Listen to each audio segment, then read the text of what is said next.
Hello అండి, welcome to మావి చిగురు స్టోరీస్. ఈరోజు కథ ఆడుతూ పాడుతూ. ఈ కథ రచించిన వారు జ్యోతి సుంకరణం గారు. ఈ కథ మీకు నచ్చితే లైక్ చేయడం మర్చిపోకండి. మీకు ఏ అనిపించిందో కామెంట్ చేసి చెప్పండి. ఈ ఛానల్ని కొత్తగా చూసేవారు మరిన్ని మంచి కథల కోసం సబ్స్క్రైబ్ చేసి బెల్ ఐకాన్ ఆన్ చేయండి. అప్పుడు ఏ కొత్త వీడియో పెట్టినా మీ దాకా వస్తుంది. ఇక కథ మొదలు పెడదాం.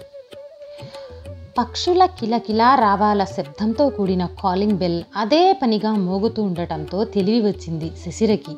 ఇంకా బద్ధకంగా మత్తుగా ఉండటంతో లేవాలనిపించక పక్కనే పడుకుని నిద్రపోతున్న చైతన్యని చైతు చూడు ఎవరో కాలింగ్ బెల్ కొడుతున్నారు అంటూ చేత్తో తట్టింది. హే నువ్వే చూడు అంటూ తన చేతికి అందనంత దూరానికి జరిగి పడుకున్నాడు. దాంతో కోపం వచ్చిన శశిర కాలింగ్ బెల్ సౌండ్ వినపడకుండా తలగడ చెవులకి అడ్డం పెట్టేసుకొని తను కూడా లేవకుండా పంతంగా పడుకుంది. మరో 2 సార్లు ఆ బెల్ మోగి మోగి మోగి ఆగిపోయి ఈసారి శశిర సెల్ రింగ్ అవ్వటం మొదలుపెట్టింది. హో గాడ్ అని విసుక్కుంటూనే తీసి చూసుకుంది. అందులో సర్వెంట్ మేడ్ కాలింగ్ అని రావటం చూసి చికాకు పడుతూనే ఆన్ చేసింది. అటు నుండి ఏంటమ్మా ఎన్నిసార్లు బెల్ కొట్టినా తీయరు, ఎప్పుడొచ్చినా ఉండరు విసుగ్గా అంది పని మనిషి. ఇంత పొద్దున్నే, అది ఆదివారం, రావాల్సిన అవసరం ఏమిటి, కాసేపు అయ్యాక రావచ్చుగా అని శశిర కూడా విసుక్కోవటంతో పొద్దునేంటమ్మా పొద్దున 11 అవుతుంటే మళ్ళీ అన్నిసార్లు రానేను, ఇష్టమైతే చేయించుకోండి లేకపోతే జీతం నాకు ఇవ్వండి, పని మానేస్తాను అంటూ అటు నుండి గట్టిగా మాట్లాడేసరికి శశిరకు కూడా కోపం వచ్చింది. మానేస్తే మానేయి అనేసేదే కానీ ఠక్కున గత 4-5 రోజులుగా షింక్ నిండా నిండిపోయిన అంట్ల గిన్నెలు, మాసిన బట్టలతో నిండిపోయిన బాల్కనీ గుర్తుకొచ్చి బలవంతంగా లేచి వెళ్ళి తలుపు తీసి ఆ తర్వాత వాష్రూమ్లోకి వెళ్ళింది. పని మనిషి చేసే శబ్దాలకు చైతన్య కూడా లేచేశాడు. ఫ్రెష్ అయ్యి వచ్చి స్టవ్ మీద పాలు పెట్టి ఫ్రిడ్జ్లో నుంచి బ్రెడ్ బటర్ తీసుకుని హాల్లోకి వెళ్ళి కూర్చుంది శశిర. చైతన్య కూడా బ్రష్ చేసుకుని అక్కడికి వచ్చి కూర్చున్నాడు. ఇద్దరూ బ్రెడ్ తింటూ సెల్ ఫోన్లో మునిగిపోయారు. పని మనిషి పని చేసుకుని వెళ్ళిపోయింది కూడా గ్రహించుకోలేదు. ఈలోగా ఘాటైన మాడు వాసన రావటంతో అప్పుడు గుర్తొచ్చింది శశిరకి పాలు స్టవ్ మీద పెట్టిన సంగతి.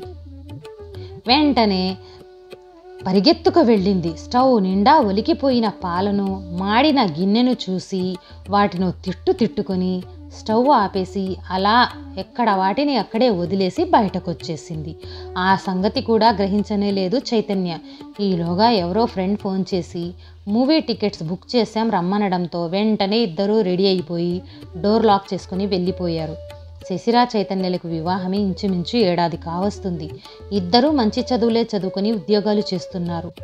ఇద్దరు ఇంట్లో అతి గారాబంగా పెరిగిన వారే. కావలసినట్లు ఉంటూ కావలసింది తింటూ వీకెండ్స్ పార్టీలతో ఫ్రెండ్స్తో ఎంజాయ్ చేయటమే వాళ్లకు తెలిసిన జీవితం. అయితే 2 రోజులు ఎప్పుడూ ఒకేలా ఉండవు కదా. అవి నడుస్తూ వాళ్ళకి తెలియని వాళ్ళకి అన్నీ తెలియజెప్తూ జీవితంలో రకరకాల కోణాలని స్పృశింపజేస్తాయి. ఎప్పటిలాగే ఒక వీకెండ్ లేట్ నైట్ పార్టీలో ఎంజాయ్ చేసొచ్చి పడుకున్నారు ఇద్దరు. మరి అక్కడి ఫుడ్లో తేడా వచ్చిందో ఏమో కానీ తెల్లవారేసరికి ఇద్దరికి వాంతులు విరోచనాలు పట్టుకున్నాయి. అవి అంతకంతకు పెరిగి ఇద్దరు హాస్పిటల్లో అడ్మిట్ కావాల్సి వచ్చింది. విషయం తెలిసి ఇద్దరి తల్లిదండ్రులు వెంటనే బయలుదేరి వచ్చేశారు. హాస్పిటల్ నుంచి డిశ్చార్జ్ అయ్యి ఇంటికి వచ్చాక తండ్రులు ఇద్దరు వెళ్ళిపోయి తల్లులు ఉన్నారు. ఇంటి నిండా ఎక్కడికక్కడ మోపుల్లాగా ఉన్న మాసిన బట్టలు, అట్టలు కట్టేసి బంకలా అంటుకుపోతున్న స్టవ్వు, వంటగది, దుమ్ము ధూళితో ఉన్న గదులు, పాకుడు పట్టి జారిపోతూ కంపు కొట్టేస్తున్న బాత్రూంల మీద పడింది వాళ్ళిద్దరి దృష్టి. వెంటనే ఇద్దరు కొంగు బిగించి పని మనిషి సహాయం తీసుకొని ఆ ఇంటిని అంతటినీ ప్రక్షాళన చేసే పనిలో పడ్డారు. అలా చేస్తూ ఒకానొక సమయంలో విసుగు వచ్చి చైతన్య తల్లి, ఏమిటమ్మా శశిర ఇలానా ఇంటి నుంచుకునేది, శుభ్రం చేసుకోవద్దు అంటూ మందలించింది కోడల్ని. ఆ మాటల్ని కోడలు పట్టించుకున్నా పట్టించుకోకపోయినా కోడలి తల్లి మాత్రం వెంటనే పట్టించుకొని అంత చదువుకొని ఉద్యోగం చేస్తూ అంత సంపాదిస్తున్నది, ఇల్లు శుభ్రం చేస్తూ కూర్చోటానికా వదినగారు? అయినా మీ అబ్బాయి ఆఫీస్ నుంచి మా పిల్ల కంటే 1 గంట ముందే వచ్చి 1 గంట ఆలస్యంగా వెళ్తాడటగా, తాను చేయొచ్చు కదా అంటూ సాగదీసింది.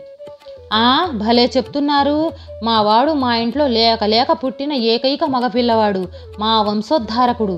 మంచినీళ్ళు కూడా చేతికి అందిస్తాం. అటువంటిది పెళ్ళయ్యాక కాఫీ నేనే కలుపుకొని తాగుతున్నానమ్మా అని ఫోన్ చేసి చెబుతూ ఉంటే కడుపు తరుక్కుపోతుంది అని అప్పటికప్పుడే చెమర్చిన కళ్ళను తుడుచుకుంటూ ఎంతో బాధగా చెప్పింది చైతన్య తల్లి. మా పిల్లని మేమేం గాలికి పెంచలా, మీరింకా మంచినీళ్ళు చేతికిచ్చారేమో, నేనైతే చేతులు కందిపోతాయని నేనే తాగించి తినిపించేదాన్ని. అలాంటిది మొన్నోసారి ఫోన్ చేసి దోశలు వేస్తుంటే చేయి కాలిందమ్మా అంటూ చెప్పేసరికి నా గుండె కోసినంత పనైంది. ఏ స్విగ్గీలోనో ఆర్డర్ పెట్టుకోక అంత ఉద్యోగం చేస్తూ కూడా దోశలు పోసుకుంటూ చేతులు కాల్చుకోవాల్సిన కర్మ నీకేంటి అంటూ రోజల్లా తిడుతూనే ఉన్నాను అంటూ శశిర తల్లి ఒకంత ఎక్కువ చేసి చెప్పింది. మరి అది సంగతి. ఆడపిల్లకి కాస్త పని పాట నేర్పక ఇలా పెంచబట్టే ఈ కొంప ఇలా తగలబడింది అంటూ శృతి మించి నోరు పారేసుకుంది చైతన్య తల్లి. ఇక అంతే, ఏమిటొదిన గారు నా పెంపకాన్ని ఎత్తి చూపుతున్నారు? చదువుకునే రోజుల్లోనే మీ కూతురు ఎవరితోనో లేచిపోయిందంటగా, ఆ విషయం మాకు తెలియదు అనుకోకండి. మరి మీ పెంపకాన్ని ఏమనుకోవాలి? అన్నీ తెలిసి ఈ సంబంధం కలుపుకున్నందుకు మా చెప్పుతో మేమే కొట్టుకోవాలి అనేసింది శశిర తల్లి. దాంతో చైతన్య తల్లి ఎప్పుడో 10 ఏళ్ల క్రితం జరిగిన దాన్ని ఇప్పుడు తోడుతున్నారు. అలా చూసుకుంటే మీ శశిరకి మావాడి కన్నా ముందే ఎంగేజ్మెంట్ అయ్యిందని, వాడితో కొన్నాళ్ళు తిరిగిందని, అక్కడ వ్యవహారం చెడి మా దగ్గరకు వచ్చారని తెలిసి మరీ మేము చేసుకున్నాం. అందుకు మాకు ఈ శాస్త్రి జరగాల్సిందే అంటూ తోక తొక్కిన త్రాచల్లే లేచింది. అలా ఇద్దరూ శృతి మించి పోతూ ఉండటంతో అటు చైతన్య శశిర కూడా అంత నీరసంలోనూ లేచి వచ్చి ఎవరి తల్లిని వాళ్ళ చేరో గదిలోకి లాక్కెళ్ళిపోయారు. ఇక అప్పటి నుండి ఆ ఇద్దరి తల్లుల మధ్య మాటల యుద్ధం మొదలైంది. అది రోజు రోజుకి పెరిగిపోతూనే ఉంది. బాబు చైతన్య, కొంచెం అది అందుకో, ఇది అందుకో అంటూ అతని తల్లి చూస్తూ ఉండగా పని చెప్తూ శశిర తల్లి రెచ్చగొడుతూ ఉంటే దానికి ప్రతీకారంగా అమ్మ శశిర కాస్త కూరలు తరిగి పెట్టమ్మా, కాఫీ కలపమ్మా అంటూ చైతన్య తల్లి కోడలికి వాళ్ళమ్మ చూస్తూ ఉండగా పనులు చెప్పి కక్ష తీర్చుకుంటూ ఉండేది. ఒకరోజు ఏదో ఆఫీస్ వర్క్ సీరియస్గా చేసుకుంటున్న చైతన్య దగ్గరికి వచ్చి శశిర తల్లి, బాబు చైతు పొద్దున్న పని మనిషి రాలేదు, కాస్త వాషింగ్ మిషన్లో బట్టలు వేసేయి అని చెప్పింది. అది విన్న చైతన్య తల్లి, ఇంట్లో ఇంతమంది ఆడవాళ్ళు ఉంటే పనిమాల వెళ్ళి అల్లుడికి బట్టలు ఉతకమని చెబుతావా, నువ్వు అసలు ఆడదానివేనా అంటూ శివాలెత్తింది. అసలే కొద్ది రోజులు లీవ్లో ఉండిపోవటంతో ఆఫీస్ వరకు ఎక్కువై చికాకులో ఉన్నాడో ఏమో. చైతన్య కూడా అత్తగారి ధోరణి కోపాన్ని తెచ్చిపెట్టింది. సర్లే, పెద్దవాళ్ళు ఏమైనా అంటే శశిర ఫీల్ అవుతుంది అని ఊరుకుంటే మీరు చాలా ఎక్కువ చేస్తున్నారంటీ, ఇక మీదట ఏ పనులు చెప్పాలనుకున్నా మీ అమ్మాయికే చెప్పండి, నాకు కాదు అంటూ చాలా సీరియస్గా చెప్పేశాడు. ఎప్పుడు ఎదురు మాట్లాడని అల్లుడు అలా అనేసరికి ఒక్కసారిగా తెల్లబోయింది శశిర తల్లి. అది అలా బుద్ధి వచ్చేలా గడ్డి పెట్టు అంది ఆనందంగా చైతన్య తల్లి. ఏంటంటీ మా అమ్మను పట్టుకలి అలా అంటున్నారు?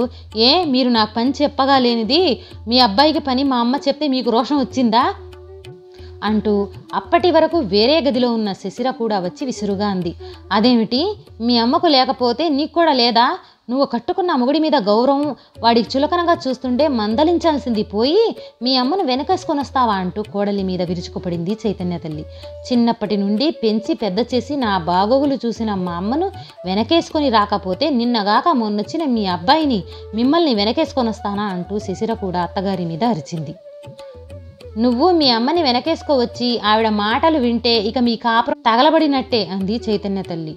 నాకు మా అమ్మే ముఖ్యం, తన మాటే వింటాను, ఆ తర్వాత ఏదైనా అంటూ తెగేసి చెప్పింది శశిర. అది విన్న చైతన్య, నీకు మీ అమ్మ ముఖ్యమైతే నాకు మా అమ్మే ముఖ్యం, నాకు తన తర్వాత ఎవరైనా అంటూ మొండిగా మాట్లాడాడు. కొడుకు ఇచ్చిన సపోర్ట్తో రెచ్చిపోయిన అతని తల్లి, విన్నావుగా మా అబ్బాయి మాట, వాడికి తగినంత గౌరవం ఇచ్చి వంట వార్పు చేసుకుంటూ ఇక నుంచైనా బాధ్యతగా సంసారపక్షంగా ఉంటేనే నీకు ఈ ఇంట్లో స్థానం, లేదంటే ఇప్పుడే మీ అమ్మతో పాటు ఈ ఇంటి నుండి వెళ్ళిపో అనేసింది. అది విన్న శశిర తల్లి, ఎవరి ఇంట్లో నుంచి ఎవరిని వెళ్ళమంటున్నావు మహాతల్లి? ఈ ఫ్లాట్ మా అమ్మాయిది, దాని సంపాదనతో కొన్న